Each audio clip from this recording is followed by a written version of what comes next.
being a musician was my excuse to go party, because when you're a musician, that's kind of the Everyone job expects description. it, yeah. Yeah, it's a job description as being smoking this, drinking this, da-da-da-da. So that kind of was an excuse for me. You know, as I got older and as I realized that I started to fall apart with these addiction issues, it wasn't until around 30 when my son came along that I really sort of went, okay, sort my shit out. Hey, what's up, y'all? Welcome to this week's edition of the Stay Human podcast, as always, presented by Gibson Guitars. And I'm very excited because this is a brother that I've known for a very long time, and he's one of my favorite artists in the whole world. And you may have never heard of him because he lives on the other side of the world from where a lot of you all are, if you're listening to me from the States or from Europe. And he's just an incredible person and an incredible artist, so it spans over many decades. He's widely considered to be an influential element in the pioneering of New Zealand's bass culture, as well as the country's most prolific and talented genre-bending experimentalist, praised as much for his powerful headlining live performances as he is for the anthems that he writes and produces. His extraordinary ability to rock the mic as both a gifted performance MC and a solo acoustic performer. He's something to be experienced firsthand. So if you ever have a chance to see him anywhere in the world, at a festival, at one of his own shows, or just go pop into his studio, just bang on the door like people just do. They just show up at his house, man. Please welcome to the podcast, Tiki Taane. How are you, Tiki? Oh, kia ora, bro. Kia ora, bro. Te rangatira, Michael Franti. Thank you so much for that intro. I acknowledge that, but also want to send it all back to you too, my brother. Like, huge inspiration for me. Excited to see you after these many, many years, and just absolutely just want to let you know how much you've inspired me and thousands of people here in Aotearoa, New Zealand, with your messages, your music, the way that you connect us all. So I just want to send that right back to you too, bro. So it's an honor to be here, sharing the space with you, bro. Thank you, bro. First of all, I just want to start off by saying, you just mentioned Aotearoa and New Zealand. And to a lot of people around the world, they don't know that New Zealand was and is a chain of islands called Aotearoa in the Maori language. Can you just explain what that means and who your land is and who your people are?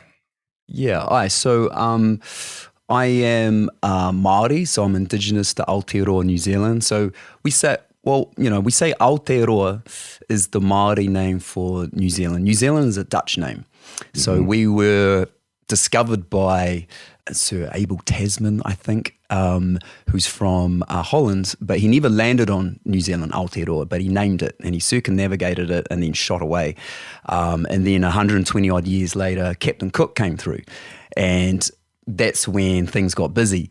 But we'd been here we can trace what we call our genealogy, our whakapapa, right back to 1200, and we came over on waka, on canoes and ships that we built ourselves, navigated through the stars. So we've been here for a long, long time. My whānau, our people, Māori people. So when we say Aotearoa, that is Aotearoa. That's the name. Yeah. So it's absolutely the Indigenous name.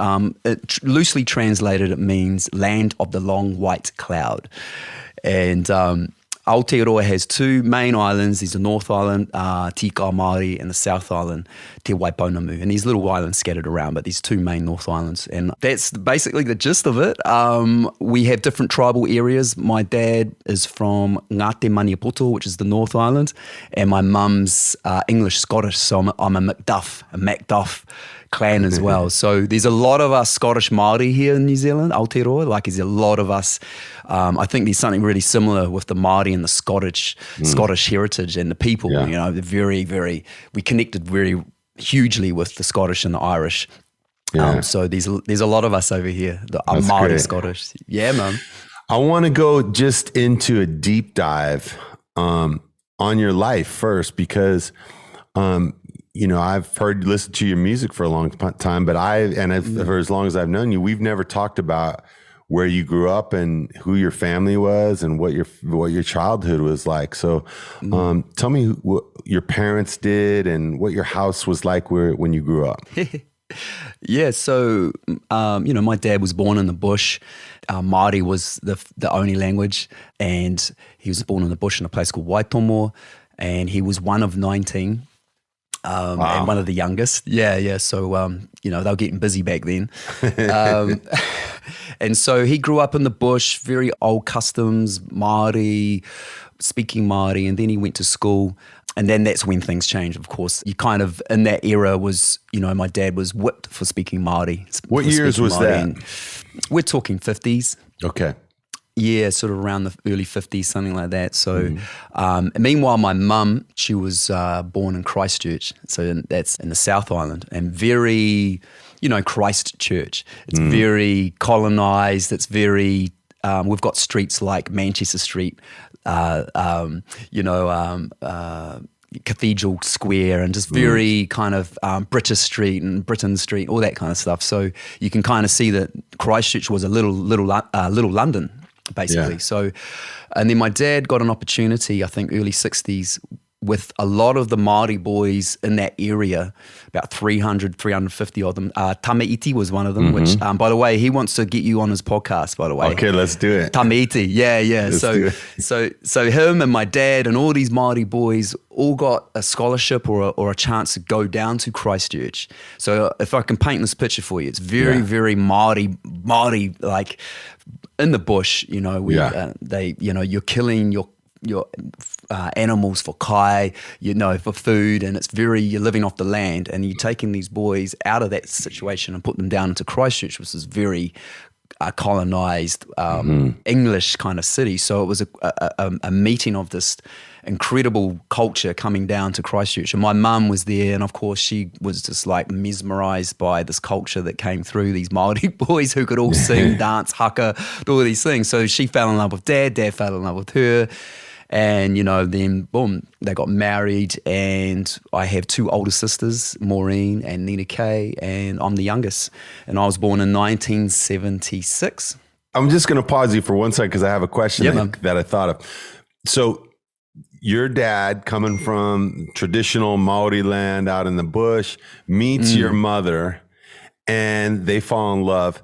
What was your mom's family's reaction to that? Have you ever spoke to her about that? Yeah, absolutely. There was, in those times, they've touched on a little bit. Of course, there's a little bit of, I guess it's the unknown. I don't want to say racism. I don't want to quite go with that one, but I think it's because in the end, my mum's parents ended up just loving us, my dad and us with unconditional love, right? But I guarantee at the start, when all these Māori boys came down to Christchurch and started mingling with these, very sort of English, New Zealand, colonial type kind of interactions, there was definitely a lot of eyebrow raising and all that kind of stuff. So, but my mum remembers it as it being so exciting. Just all of a sudden, there was so much excitement because, my dad and all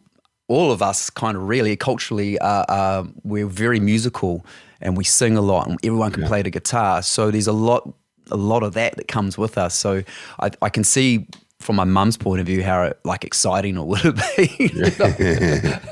Yeah, man. So did you have brothers and sisters too? Yeah, my two sisters, older sisters, incredible older sisters who are a huge inspiration for me. They're very strong, very intelligent, and they're just doing amazing things in their own right. So I'm always they're a huge inspiration for me, for bouncing ideas, especially when I come to do music and art. I might go, what do you think of this? And then they'll go, well, actually, bro, from an Indigenous Māori woman point of view, so they give me another dimension or another outlook on the music and art, which is very important, I think, for me to try to understand that side of things as well, from a Indigenous woman's point of view. Yeah. And so that's very important for me and how I navigate moving forward with my music and art. And I had a little brother, but he passed away because he had cerebral palsy, so he passed away pretty young, maybe at 7 years old. So How old were you when he passed away? I would have been around 19, 20. Mm-hmm. So you grew up with him then until he passed. How did that shape you, having a brother who was differently abled like that? Well, like cerebral palsy is, we could tell that inside he was onto it, but he just couldn't connect the brain to the hands, to the movements and things. So he was very stiff, very still. And we were told, look, he's not going to make his teens, because he just can't move the body's just going to give up. And he was having lots of seizures towards the end. So it was really enlightening in the fact that I never was around anything like that until my little brother came along. And then you really understand how to love and how to be patient and try to understand what he was wanting, even though he couldn't articulate it or communicate it. So that was really inspiring for me. Also, like I'd never had somebody that close to me pass away. Yeah. My own flesh and blood, my little brother. So that was the real first. When someone close to you passes away, and the first time you really deal with that was it was massive. And then so that opens up a lot of stuff of like, where did he go, the spiritual side of things. And he was around for 7 years or so, but his essence lives on. When you were a kid growing up, what was well, first of all, were your mom and dad still together? Did they stay together? Yeah. Okay. Yeah. So and what did they do for a living? So my dad became a panel beater. Okay. And so that was one of the trades. And then my mum, she was working in internal affairs, and then she became a Māori lecturer. She started to teach Māori, learn Māori, and then she started to lecture, even though she's not Māori at all. Yeah. And the reason being is that she could kind of see, my dad moved down to Christchurch. He kind of gave up a lot of his reo, his language, and his Māori name was Uekaha, which means inner strength. And no one could really say that in Christchurch, so he changed it to Robert, so Bob, so that it's easier, you know what I mean? Yeah. So he had this beautiful name of inner strength, but no one could pronounce it. Like they go uekaha, you know what I mean? Yeah. So for him, it was just like, well, to make things easier and to kind of fit into this Western kind of culture, he changed his name to Bob. Yeah. and so my mum kind of saw this going on, and she saw that that we were Māori kids. We had Māori ancestry, but we weren't learning it because we weren't around our uncles and aunties and our grandparents and what we call our marae, which is where we're all from. So she felt like, okay, she needed to kind of learn Māori so she can teach us. And then she became a lecturer at university. And then my parents split up.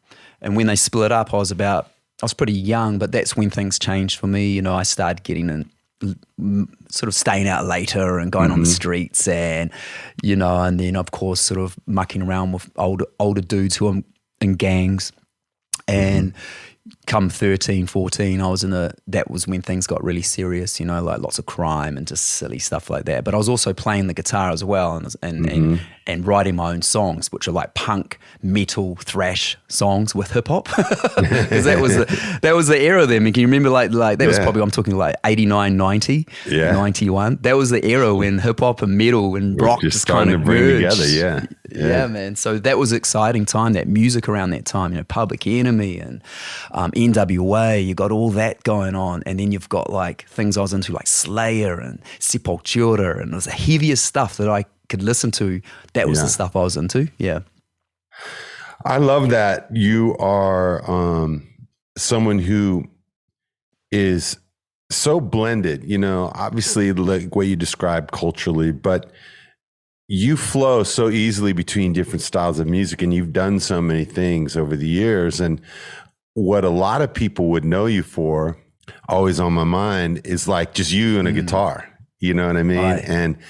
And you've done everything from punk metal to dub to, reggae. I've seen you work with a whole orchestra before, How did that come to be? Because a lot of people, when they grow up making music, they identify so deeply with the cultural style of one music. So they're like, I only do metal, F everything else.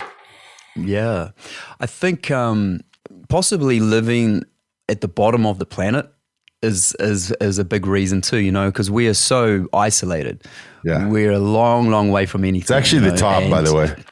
Oh, yeah. Okay, cool, bro.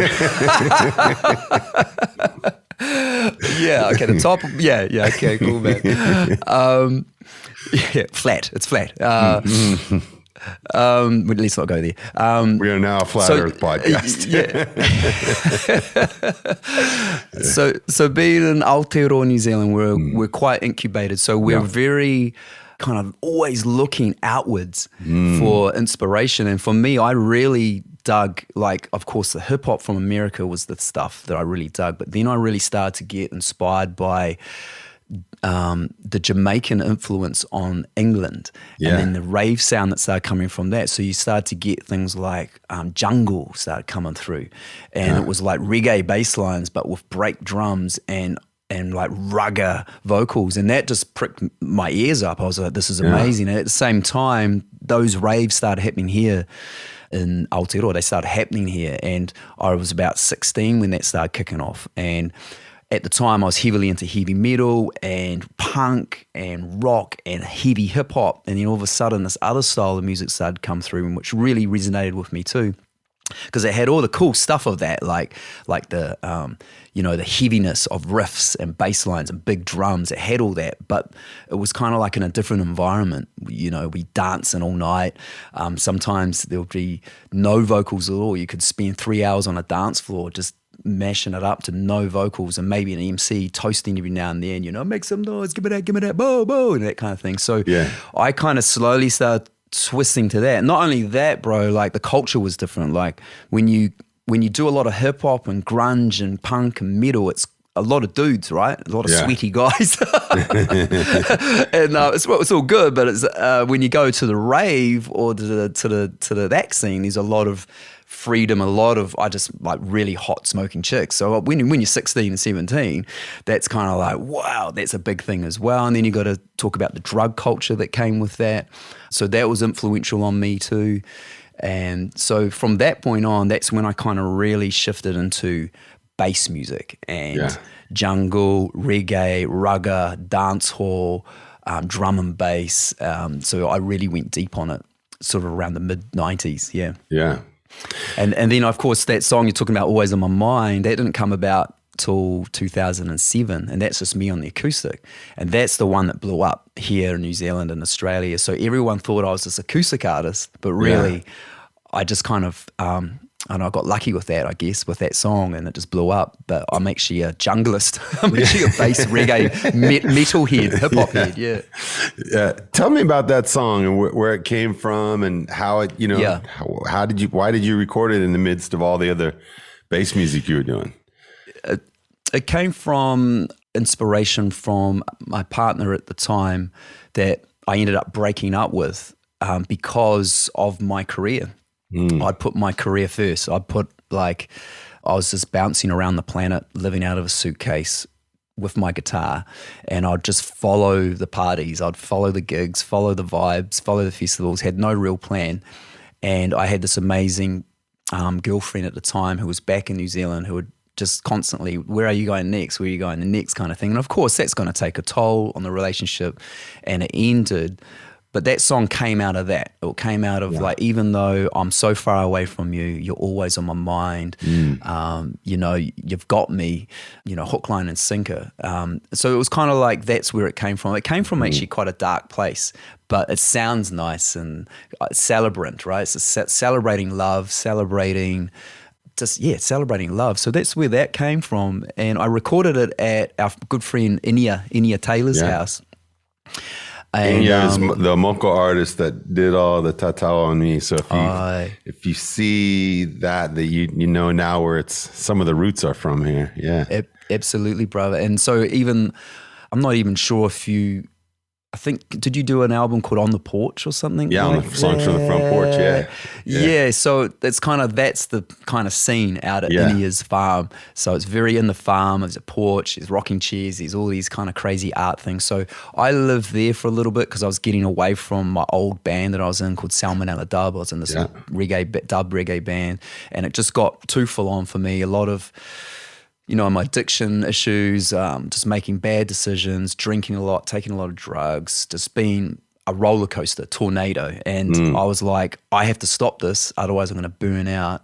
So I left that band to get better. And doing so, I went to my friend Inia Taylor's house, and he not only did moko on me, but it helped me write music. And so one of the songs I wrote and recorded was Always on My Mind at his house. And I recorded it on a beaten up old guitar, like it was out of tune, completely out of tune.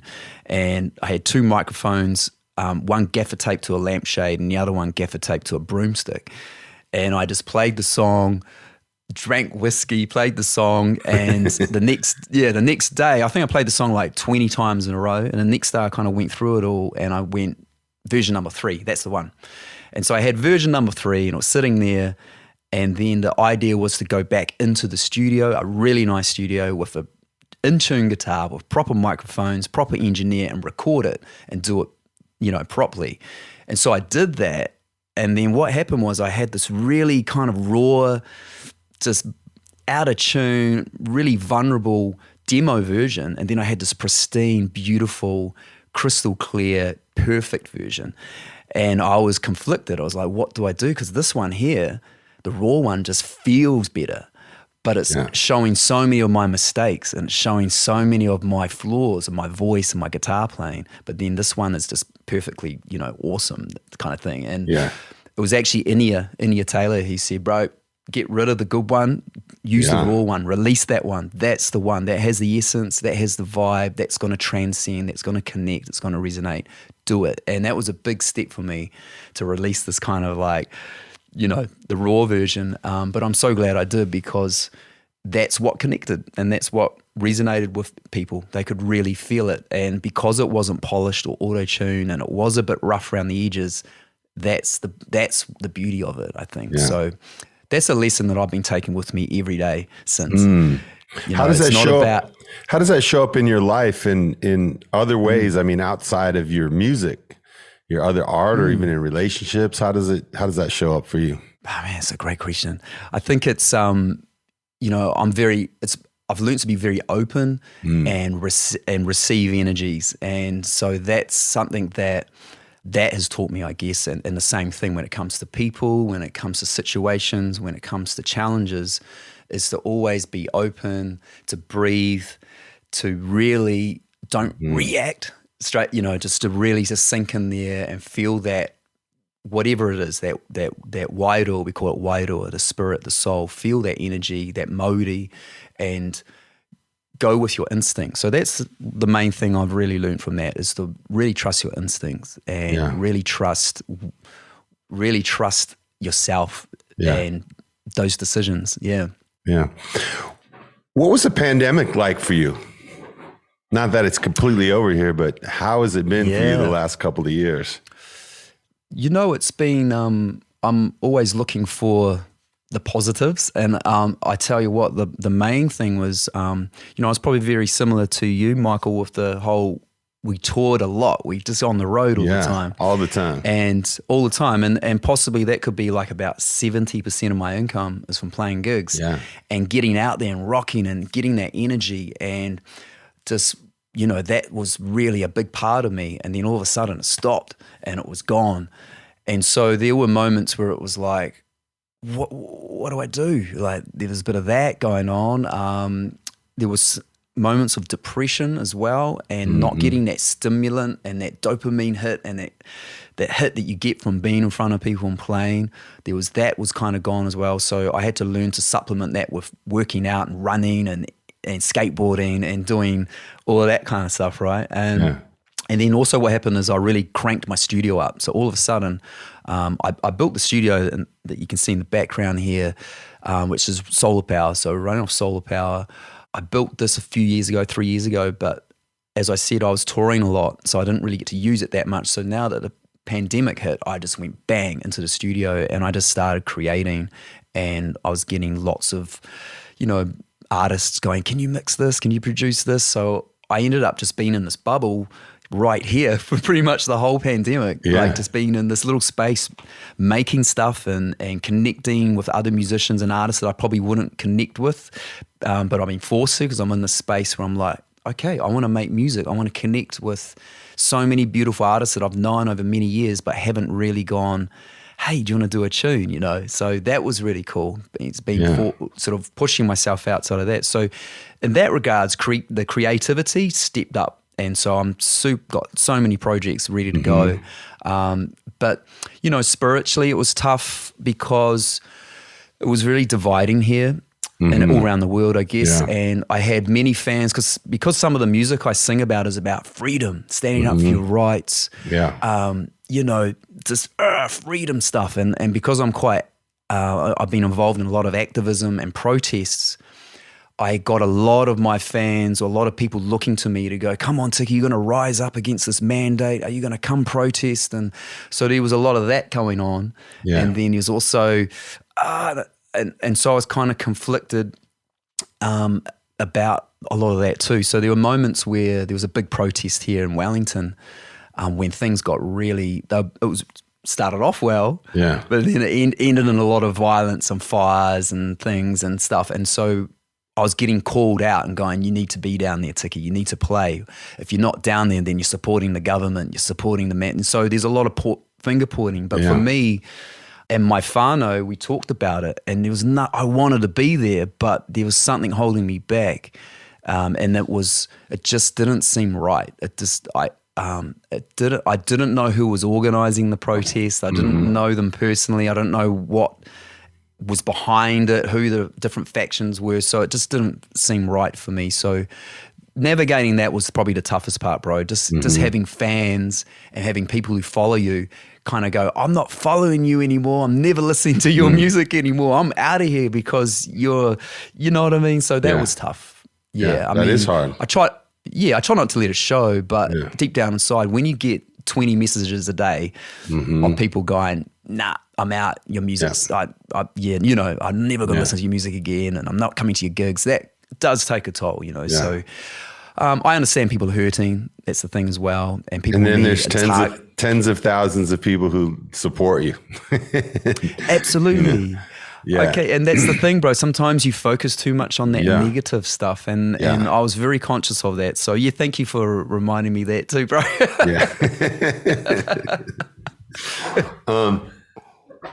I want to ask about your whānau. I want to ask about your partner and your family, and you described earlier how you went through this time where you left your partner, basically not really left her, but you sought your career more than your focus on your relationship. And now I know that you're in a really powerful relationship. How has that come to be? Yeah. So we just got married 3 weekends ago. Wow. Congratulations. It was beautiful. Thank you, bro. And it was. First of all, I'm going to cut you off right there. Did you ever think that would happen? Did you ever think you'd be married? No, but when I first met my wife, Rachel, which is like nearly 9 years ago. Yeah. I just kind of could see it. I could see it. Like she had all these, she's a rough diamond. She had all these qualities that I went, wicked. Yeah. There's more to this girl than meets the eye. And then of course, 6 years later was like, popped the question, would she marry me? She said yes. And then it took 2 years from the engagement to when we got married.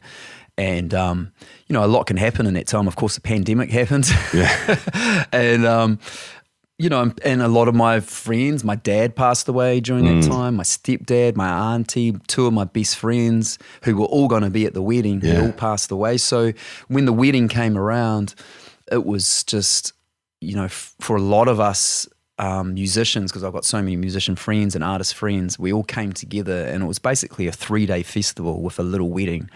That's kind of what it was, and it was just beautiful. It was the happiest weekend of my life. It was just so beautiful, and I never thought that being married would actually have that effect on me.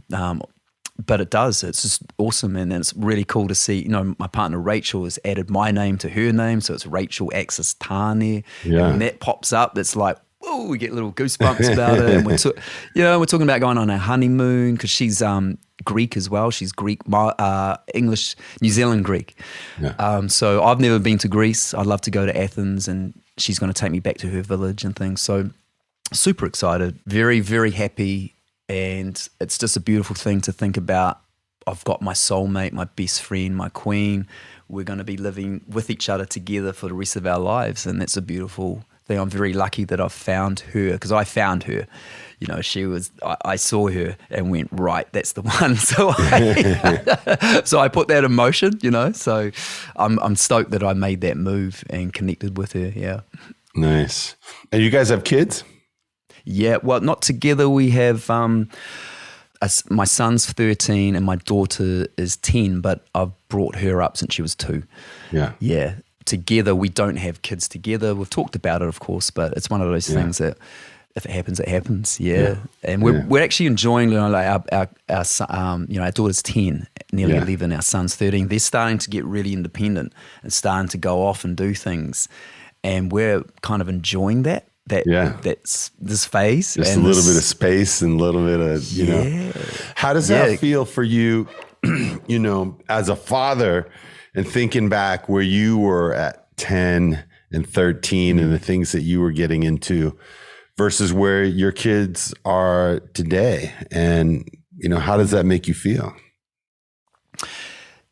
There's a lot of, like Rachel, my partner, my wife, she is a social worker and she teaches rape prevention and healthy relationships in schools. So she's very educated around a lot of the stuff, and through my experiences with life and the challenges of, peer pressure, drugs, alcohol, sex, all that kind of stuff. So our kids are kind of entering into that now. So we've been very conscious about being really open with our kids and being unconditional, I want to be that dad where my kids can go, Dad, you need to come get me. I've drunken too much, or I've smoked something, I've put something up my nose, or I don't know what's happening, or can you come get me? And I go, absolutely, where you at? I'll come grab you. And I want to be that dad. Go in there, grab them, see they're okay, make sure their friends are okay. If their friends need help, get their friends out of there. You know what I mean? That's the kind of thing I want. I don't want to do this, what the fuck? None of that stuff. Because I think that's a very important role for a parent to be, is to have that, you have boundaries, of course, being a parent, but also having that ability to be able to get on their level and to not judge them and to not, because we've all been there, I guess, is the thing. And I'd rather my kids be super safe with the things that they're going to experiment with than to do it secretly and in some weird, dodgy flat somewhere or something like that, You end up going off the rails, Yeah, because no one taught me any of that stuff when I was 13, 14, I mean, by the time I was 15, I was smoking heroin and home bake and I was mucking around with all sorts of stuff. So that's pretty young to be doing that stuff. No one taught me about that, the repercussions of that. And of course, as time went on, I created this kind of addiction issue. And being a musician was my excuse to go party, because no one, when you're a musician, that's kind of the everyone job expects description. it, it's a job description as being smoking this, drinking this, womanizing, da da da da. So that kind of was an excuse for me to kind of play up and be that character. But that's not the narrative that as I got older and as I realized that I started to fall apart and mentally, physically, spiritually, just falling apart with these addiction issues. It wasn't until around 30 when my son came along that I really sort of went, okay, sort my shit out. Yeah. One of the things that I've always loved about Maori people and Maori culture is it's like in the world you have these, spiritual footsteps and these functional footsteps that get us through, this journey of life. And when I look around at all the, different various Pacific islands, I see all different histories of colonization, and some were completely colonized cultures destroyed, that are really trying to, just put together pieces. You have other islands in the Pacific where the culture never left, never changed. They were able to push away colonization. And somehow Maori culture is like to me, at least, it's sort of like right in the middle, You guys were able to, have the New Zealand government held responsible for the treaty that was signed, so that you were able to get land back. You see road signs in both languages. You see people really this ongoing conversation. At least sometimes it works out really well. A lot of times it doesn't. But there's this really like this mix of cultures there that Maori people have been able to hold on to theirs to yours without being trampled. Can you talk to me about that? Yes. So we were colonized by the British English, by the Crown, in the late 1800s. And there was a lot of, until we signed the Treaty of Waitangi, which is an agreement between the Crown and Māori. And I believe it's probably the only treaty that was ever signed between the Crown and an Indigenous culture. So it's quite a unique document, I guess. So there were just... There's a lot of trauma generational trauma. Yeah. Even from I'm one removed. My dad, who was whipped for speaking Māori, he remembers there were movie theaters that Māori couldn't go into. There, all these things, and then him feeling that he had to change his name, and feeling that he had to sort of westernize himself so that he could fit in more. And so I'm that generation that kind of sits into that scope of the generation now and after me have really pushed through. And my generation was we weren't taught Māori in class, like that just wasn't a thing. I could learn French, German and Japanese, but Māori wasn't a language that was available for me to learn when I was going through school. So that kind of paints a picture for you of how just pushed to the side and swept under the rug our culture was. And of course, the tā moko that you are wearing, that wasn't around either, when I was growing up, because the only time you would see that was on heavy gang members, or you'd see it on TV on a show called Crime Watch, so it painted this beautiful tā moko, which has been in our culture for thousands of years, was almost completely squashed as well. And our language was squashed, and our cultures and our traditions and our ceremonies were squashed. And so it's a miracle that we were even kind of where we are now. So there was a point where it was just, man, it was tough, it was tough. I wouldn't, as a young Māori boy growing up, I wouldn't see any Māori inspirations. It was, there were no musicians that I could look at, no sports people, no, that just wasn't around. So, for to see where we've come to now, it's a huge improvement. We've got a long way to go, but there's a real sort of like revitalization of our reo. And as you said, we've got, a lot of our place names are now being mentioned. You watch the weather now on TV and they'd say the Māori place names instead of the English place names. Now that's quite big, that's a step in the right direction. And also we're getting our first public holiday, there's Waitangi Day, but also Matariki, which is the Māori New Year. That's also going to be another holiday that's coming up. That's pretty exciting for us as well. So it's just, we're pushing to kind of just get some acknowledgement of our, of our culture and of our heritage, of our customs, of our, so it's getting there, and it's come a long, long way. There's still a lot of things that we need to sort of still push for, but I can sit here and say, wow, we've definitely progressed to a good space. Yeah. Well, when I first came there, I think it was 1993, and I saw that was a time when a lot of people of your generation, a lot of young artists were saying, let's take this, let's hold on to this, let's believe in this. And the film Once Were Warriors was super powerful in that way and showing to the world what was happening there.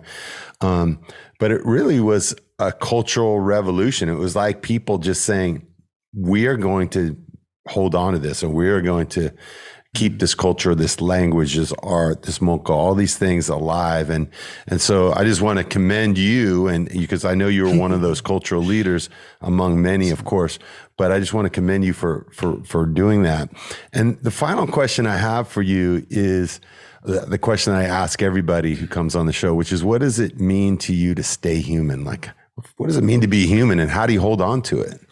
My gosh, this one rocked me, bro. Like when you sent the email through and said, "Oh, I asked this," and it's rocked me. And I've gone round and round in circles on this one. I've asked my sisters, I've asked people close to me, I've asked one of the smartest person I know, and that was the wrong thing to do, because then it just clouded my head even more. You know, and bro, you should have just Googled it. And that kind of question, what does it take to stay human? What does it mean to be human? Yeah. I guess you got to work out what is human. And you know, there's a concept that my dad would often talk about, and it's you know, I'm a spiritual being having human experiences. Mm-hmm. And if you look at it through that lens, it changes things even more. And human being, our species has been around for 1.5 million years. I don't know, 1.5 million years. This is the species of humans. This is us, two-legged thingies with these brains going around creating things and organizing things and making things. Now, in 1.5 million years, would we still be in this form, or would we have progressed with the technology and artificial intelligence? Would we progress into something else? So is human just a blip in the timeline of evolution? Is that what human is? And is it just the physical? Is it just this vehicle that gets you from A to B? That's looking at it from a spiritual lens, right? Yeah. And so you got all of that stuff going on. Oh my gosh. And I went round and round in a circle. But all I can say, my bro, is that, can you ask me that question in 30 years? And I will probably have a better answer for you by then, because I'll be 75. Yes, brother, million years. Oh, that's perfect. Ask me in a million years, because we are spiritual beings having human experiences. That's right. So I'll see you in a million years. Yeah. So it's a great question though, bro. It's very, it's just thought provoking. It's a good one. Yeah. Thank you. How can folks find you, and what are you up to? Are you going to be, is there any international touring on the horizon? Are you doing touring on Aotearoa? What's happening with you? Yeah, so, I'm based here in a town called Papamoa, which is the east coast of the North Island. It's like a surfy town, very cool, like good vibes. So I'm based here with my studio, just making music. I've got lots in the pipeline. I've done a live gig with the Christchurch Symphony Orchestra in the Christchurch Town Hall. I recorded that, filmed that, so I'm putting that together now to release later in the year. So that's sitting there. That's some epic work. You've worked with orchestras, Michael. You know how it's the pinnacle. For me, it was like, wow, it was incredible. So I'm excited about that. It looks amazing. It sounds awesome. I can't wait to release that. I've got other tunes with friends like Dub Effects, Peter from Shapeshifter, Talia. I've got all these tunes sitting there. Touring wise, looking at doing South Africa in October. Of course, going to Greece for my honeymoon, which I'll probably end up doing some gigs. You know how it is. And back to the UK, of course, next year. Always go to the UK and Europe for summer time over there. So there's lots on the go. Just find me on Instagram, Facebook. All right. And, stay in touch. And I hope to see you soon, my bro, over here at some point. It'd be really good to see you. Well, you got to come up to Bali and come stay with me and make some music up here. Do some shows in my place. Yeah. Absolutely. I love Bali. I love the people over there too. And just don't forget to give Tamaiti I will. A holler, because he wants you on his podcast. I'll hit Tommy up. Yeah. Tiki, it's been awesome to hang with you and just hear more about your story, more about your life. And yeah, we got to link up and make some music together. It's been a long time coming. And I just want to say thank you to the mighty Gibson Guitars for sponsoring this week's edition of the Stay Human podcast. And we'll see y'all next week. Peace. See y'all. Ka kite anō. Peace.